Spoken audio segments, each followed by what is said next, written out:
Hello, friends, and welcome to Worldbuild with us, the podcast where we create fantastical worlds with help from you, our listeners. My name is Rob Hilferty, and I'm here with my co-hosts, Daniel Quinn and Courtney Staples. On today's episode, we have new patron, Sundji. So thank you, Sundji, for your continued support. Truly, truly appreciate it. And for Sundji's prompt, we have, in a world where sound is power, the indigenous tribes of a sentient planet use their ancestral dances, songs, and chants to cast acoustic magic. They have a system of organs similar to the lymphatic system, where the nodes of the system produce sounds. The tenets. The magic follows the laws of physics, meaning the effects of the magic are constrained by the frequency and volume of the sound produced. Instruments are often used for more powerful spells. Tenet 2. This magic is produced by special interactions with a metaphysical atmosphere produced by the planet. And number 3, each tribe is adapted to their environment, which means their organs and thus their magic are all slightly different and regional. Well, Sundji, thank you so much for this very interesting prompt. But before we get into the prompt today, I want to remind everyone that if you want us to build your world, you can always go to our website, worldbuildwithus.com, where you can click the link, follow some instructions, and within a reasonable amount of time, we'll be building your world. If you want to follow us on social media, we're on YouTube, where you might be listening to us right now. If you are, click subscribe and like if you haven't already, all that good stuff. And we're on Twitter at Let's Worldbuild. If you want to talk to us directly, you can always go to our Discord, where we're chatting about stuff on a frequent, semi-frequent basis. And of course, if, like Sundji, you're feeling particularly generous today or just want access to sweet, sweet patron-only goodies, you can go to our Patreon and support us and the podcast there. And with all of that out of the way, let's dive right into the prompt. So, Courtney, start us off today. What kind of tenets are we bringing to this musical, mystical world? So my first tenet is related to their gender and relationship structure. I wanted it to be a lot different than what we're used to here on Earth. I'm picturing that instead of, defining the individuals as man, woman, non-binary, it's much more of a spectrum based on the sounds that you're able to produce, maybe like your vocal pitch or range or what have you. And related to that, the way that their relationship structures work are, yes, you can have duets basically that are paired up, but you can also have small bands, orchestras, symphonies. Like there's a wide range based on how your musical talent or musical range matches up with the other people that you're in a relationship with.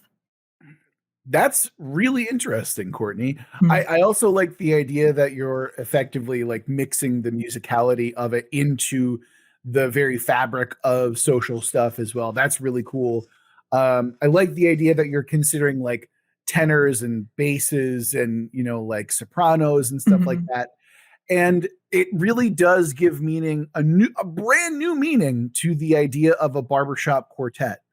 So that's true.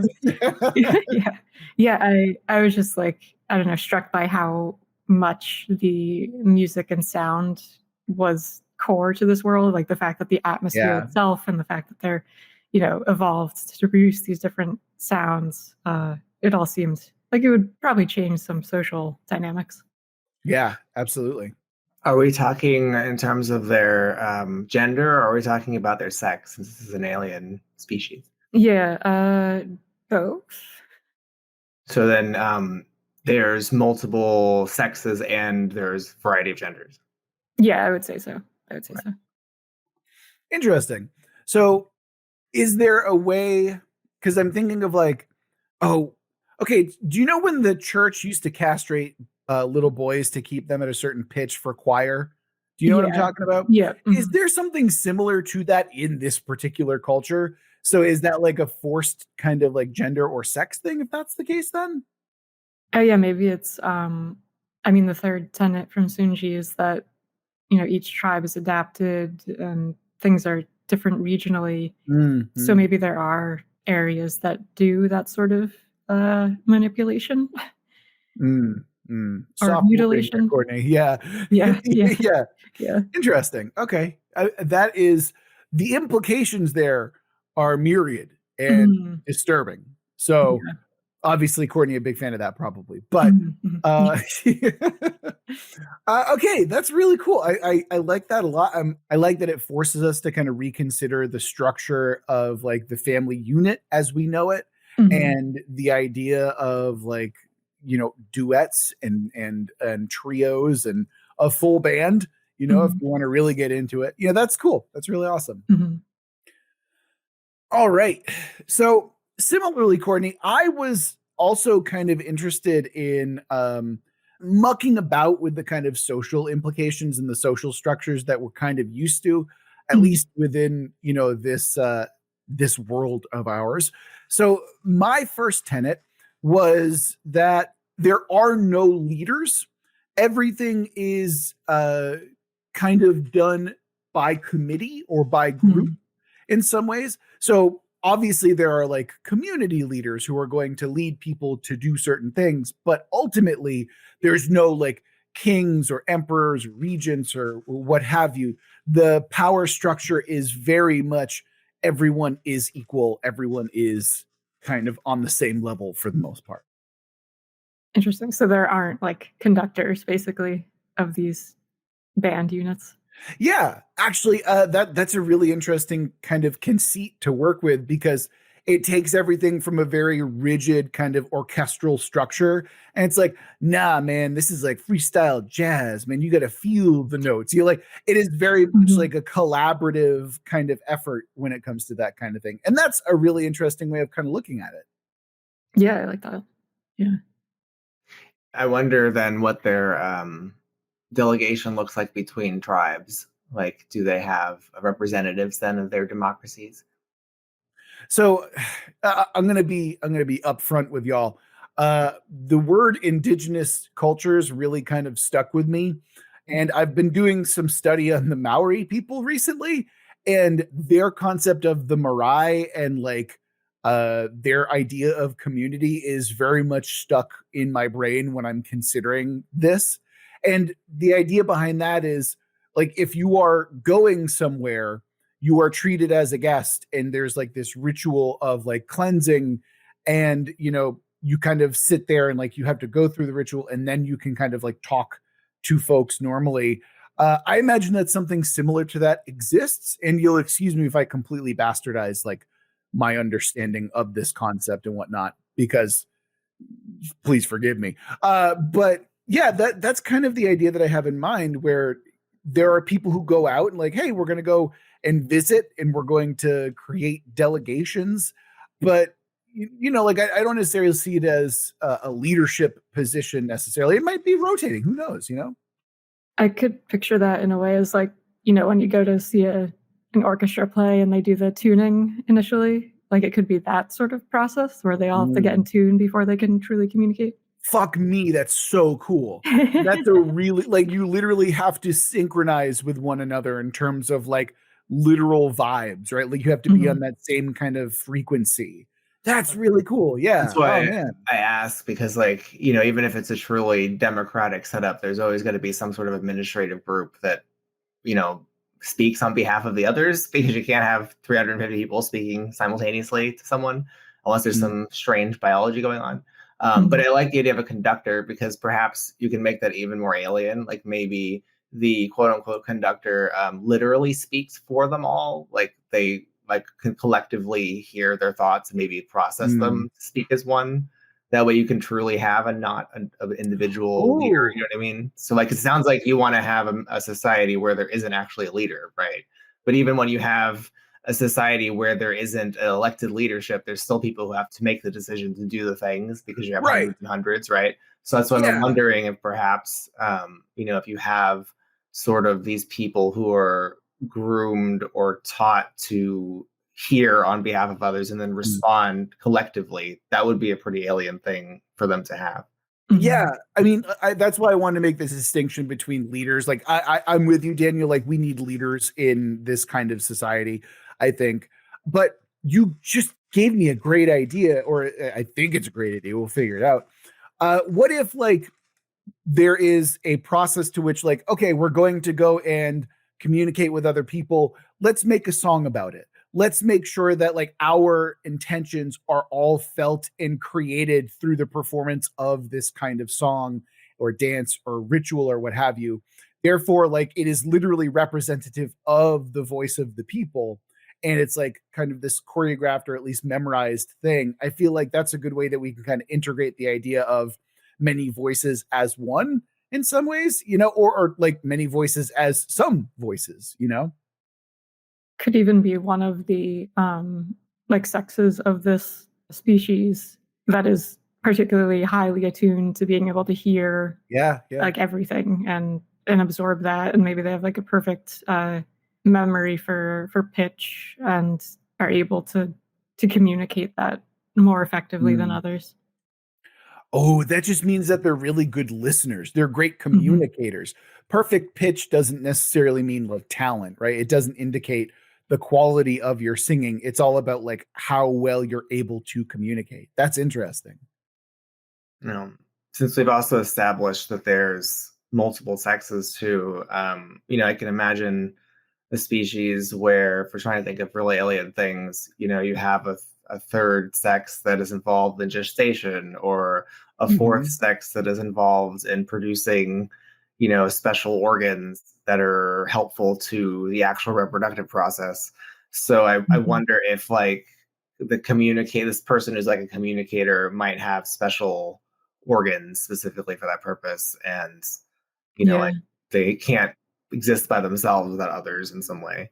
It makes me think of it's been a while since I referenced her, but Octavia Butler and her Xenogenesis trilogy. Exactly. In that the very, very alien species that comes to Earth, like they have three sexes. There's kind of like the quote unquote male and female, and then there's this third one that's like, it's very hard to describe, but they're kind of like the in between, but not just in between, but also like they're like the, how to phrase it, the like body for transformation and for gestation and like absorption in a way. Because they're all about assimilation, those aliens, and that. Like when you say assimilation, you mean Borg type assimilation? Sort of. That's what happens in that story. Interesting. Okay. It's not as aggressive, but it's like passively horrible, I would say. Yeah, it's a very like uncomfortable series of stories to read, because it's I don't know. It makes you consider like, what does it mean to be human, and what you would do for survival and so on. I did not like those aliens. Like I felt as upset as it was. Like they're also kind of like gaslighting and controlling, and they treat them like pets. Yeah, there's a lot of weird dynamics to it. Pets that you have sex with, which is really the weird part about that story. That's quickly moving on from that. From that, we got Daniel. What is your first tenet? What have you got for us, my friend? I got the sense from this prompt, no fault of the prompter, but I got the sense of it suggesting kind of a kumbaya, rosy view of indigenous people. So my prompt is, while tribes might be indigenous to this planet, the planet itself is hostile to them and actively produces antibodies to silence them. Interesting. So when you say antibodies, do you mean like flora and fauna designed to kill these people? Possibly. Okay. Yeah. Interesting. So I would like to go with my second tenet ahead of you, Courtney, because I feel like mine is a very interesting mix with Daniel, because my tenet is effectively the magic that they use, the kind of song and regional dances and stuff like that, is they literally beseech the planet for aid in some way. And so, and the other thing I wanted to mention as well is not only are they like beseeching the planet, but they do not feel as though the planet is a god. I wanted to remove the kind of religiosity that normally comes with that kind of thing, with like beseeching the earth. But yeah, so how do we want to approach that then? Because if the magic is asking the planet for help and the planet is, objectively hostile, how do we make that square? Because that, I like the idea, I want to make it work, but how do we see that working exactly? Is it like a stay of violence? Like, are they using this magic to kind of like sate the bloodthirst of the planet for a moment? Like, what's going on there? I think perhaps they might think they're besieging the planet, but it doesn't want to cooperate at all. Maybe their perception is not the same as what's actually happening. It's more of like a manipulation, maybe, than a. Like I'm thinking, again to one of the shows that I like, despite that everyone despises it. What's it called? Raised by Wolves is a very good example of the planet being actively hostile towards its inhabitants. And in many cases, people think that it's on its side, especially those who, try to deify it. And we don't really know what it is in that show. But I could imagine, they may have one view of how the planet works, but it's only incidentally giving them the powers they think it's giving them. So if my tenet is they're trying to like the way that they use magic is to beseech the earth for aid, and it's objectively hostile, what then is actually happening then? Is it like, is the magic them manipulating the earth against its will, and maybe that's where some of the hostility comes from? Like, what are we thinking here? I think they're pillaging it. Yeah, like they see it as a, friendly or equal interaction, because their whole culture generally seems to be very egalitarian and all about that. So they view it as a, fair transaction or fair communication, but the planet is being forced to do these things. Okay. I'm seeing this now as an old Patton Oswalt bit where it's like, you thought you could pay for a sandwich with a song? No, this is not what's happening. Yes. Yeah. I like that. Yeah, I like that like perspective from the planet where it's like, this is not enough. Like, you're actively doing stuff that is like not helpful to me, So okay, that can I like that kind of relationship then. That's interesting. Cool. So Courtney, I believe that you're on to the second tenet here.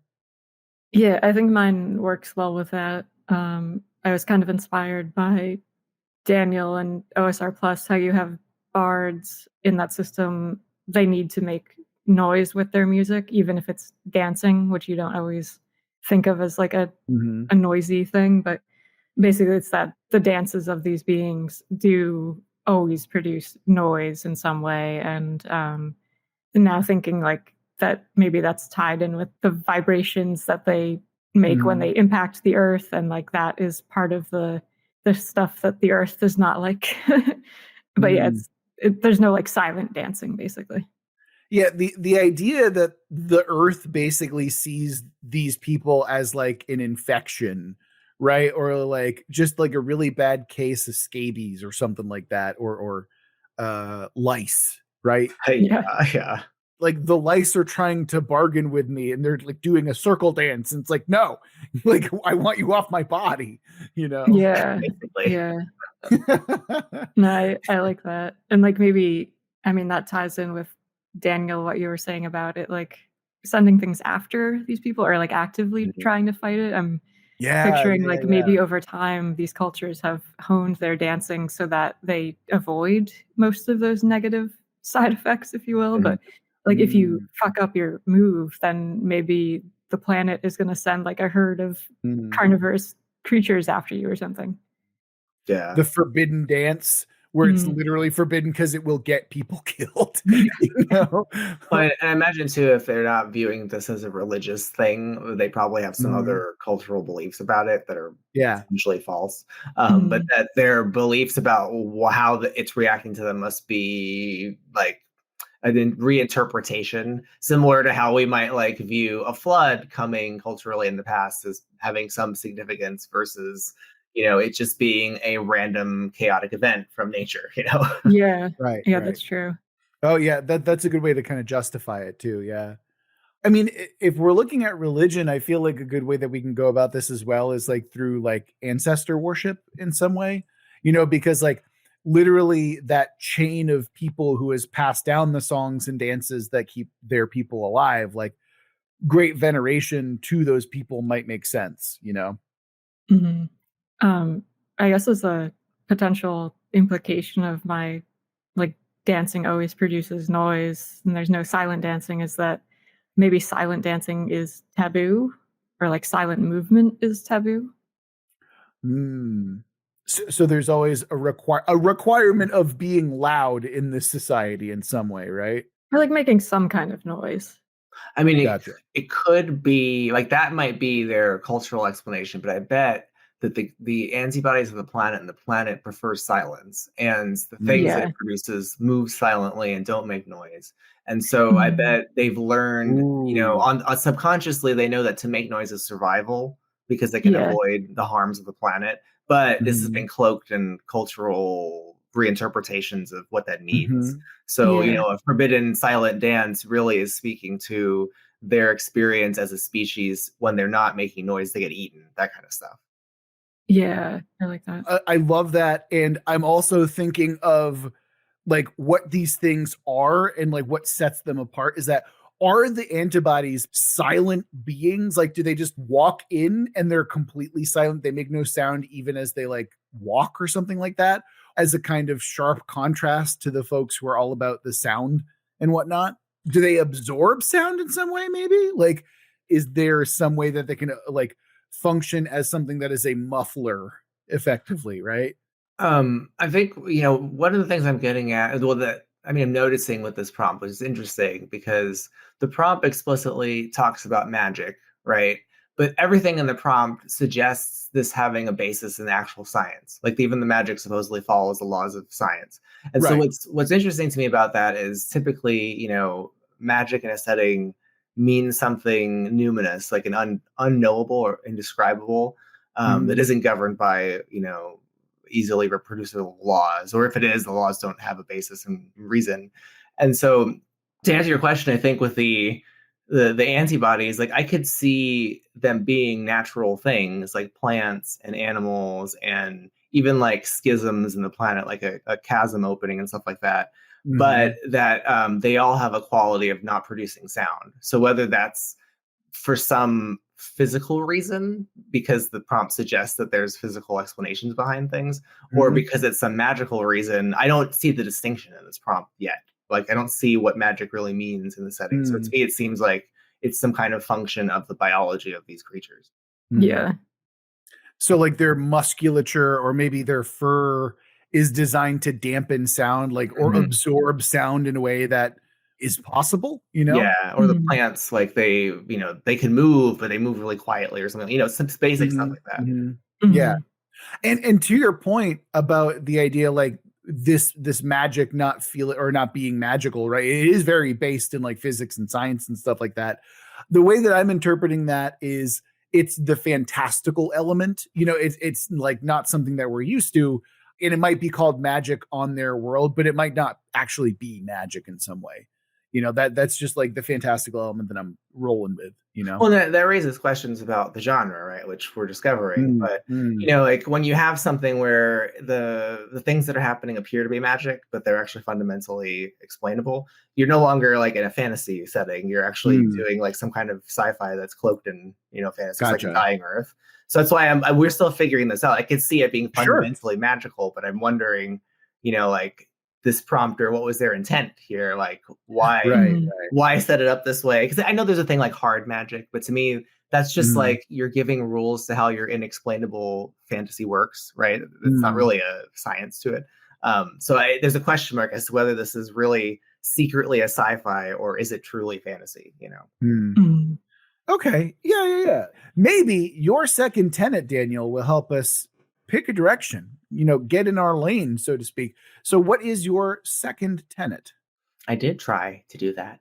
So I wanted to give something numinous seeming to the setting. So my prompt says the civil order is disrupted when a golden BDO arrives, emanating an alien harmony to impose a top-down hierarchy on various tribes. You do love your BDOs, Daniel. In fact, that was the very first episode we ever had you on, was for the BDO. So for those of you who might not be aware, can you explain what a BDO is, Daniel? It stands for Big Dumb Object in science fiction. It is a mysterious thing that shows up and has all the qualities of being mysterious. An alien. So we have a giant golden, what was it exactly? Is it just a golden thing? I don't really care so much about its geometry, so I'll be nice. Okay. Cool. So you said it imposes a alien hierarchy?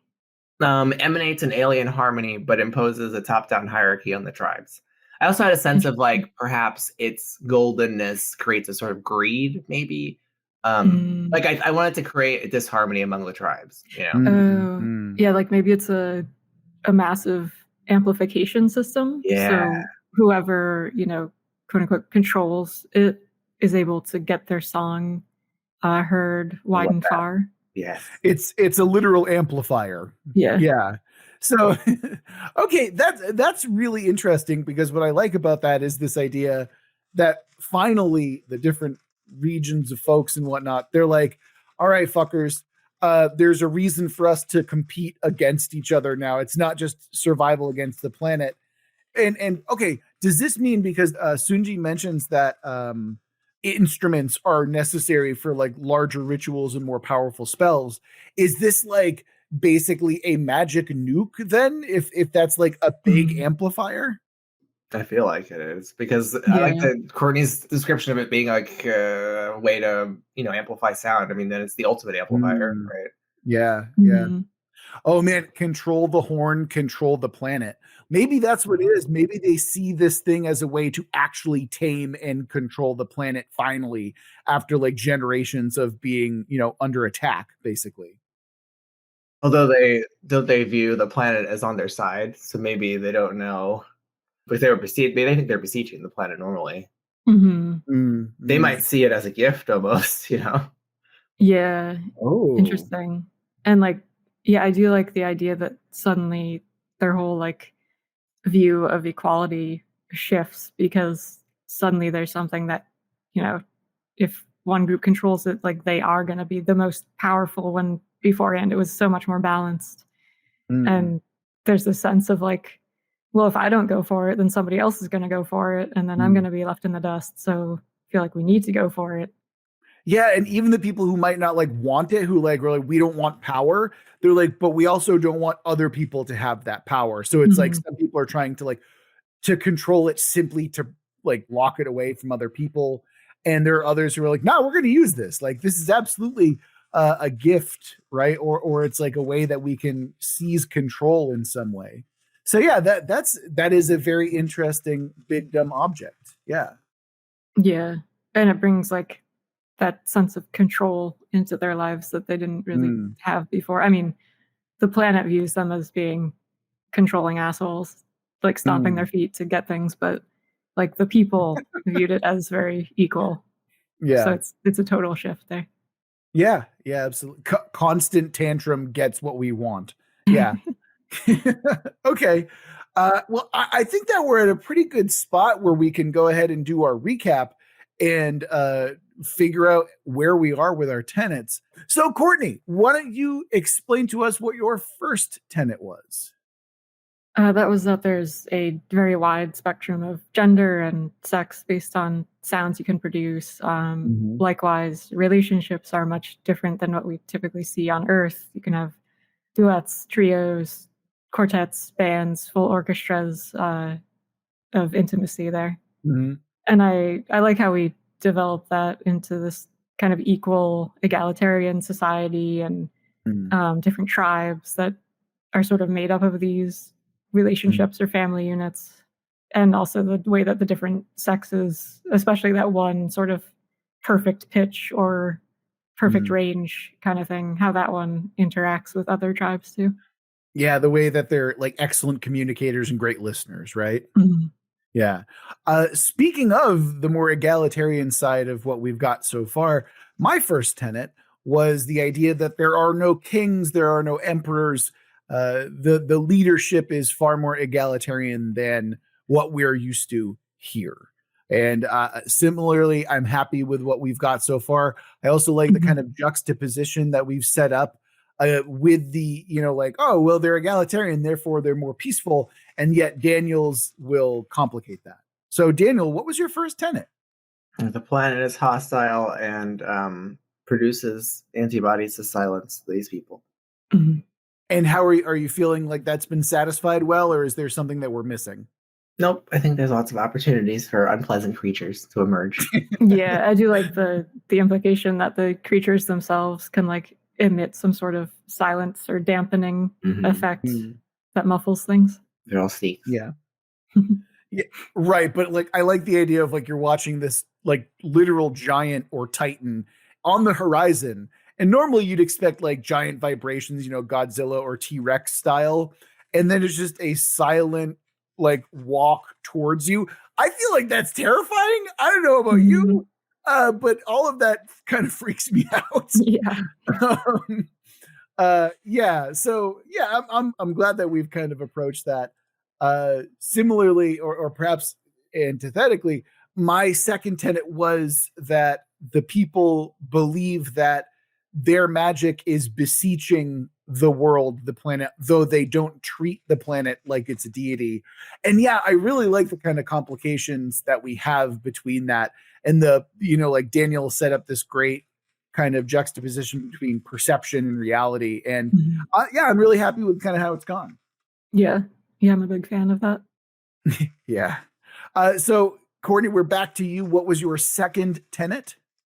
Yeah, that was that the dances of these people or these beings always produce noise, and that eventually led to like silent dance or movement being taboo, and kind of what separates them from the animals is the fact that they make noise. Oh, okay. That did you mention the last part? Like what separates them from animals is the noise. I don't think I did, but yeah. That's kind of a really cool update to that. I'm down. I Mhm. like that a lot, actually. Yeah. I also like the natural explanation to it as well, that they've evolved to make noise because it's keeps them safe. Mhm. Yeah. Yeah. Oh man. Yeah. What makes us human, and they're not human, whatever. But like, what makes us human is our ability to make noise. Like they're pointing to noise making as sentience in some way, Yeah, right? exactly. Yeah, that's really cool. Cool. All right. So Daniel, finish us off here. What was your second tenet? My second one is that there is a golden video that has emerged, and it's imposing an unnatural order on them, and that it emits an alien harmony, which we've determined is a amplifier. Yeah. And you're feeling good about how we've kind of developed it thus far? Yeah, I think there's more room to do things with it because it seems to be it's an inciting incident. So whatever story might emerge certainly happens when Yeah. it shows up. Yeah. Absolutely. Yeah. And speaking of emerging stories, I think that with all of our tenets taken care of, now is time to roll the twist and figure out how this world is about to change. Yeah. And something that I think we can build on next time too is the fact that like we didn't really figure out what the magic does. We haven't True. touched on that at all. Boy, howdy, is that accurate? Maybe a faction next time, or some kind of reconciliation with the twist will help us there. Yeah. All right. And our twist this time is there's an unreliable main character or narrator. And yeah, there's some implications there. Definitely some interesting implications. We can definitely build a story out of it somewhere, I'm sure. Yeah. Yeah. But with the twist established, it is time to close out the episode. So a huge thank you to our patron, Sundji, not just for the prompt, but also your continued support.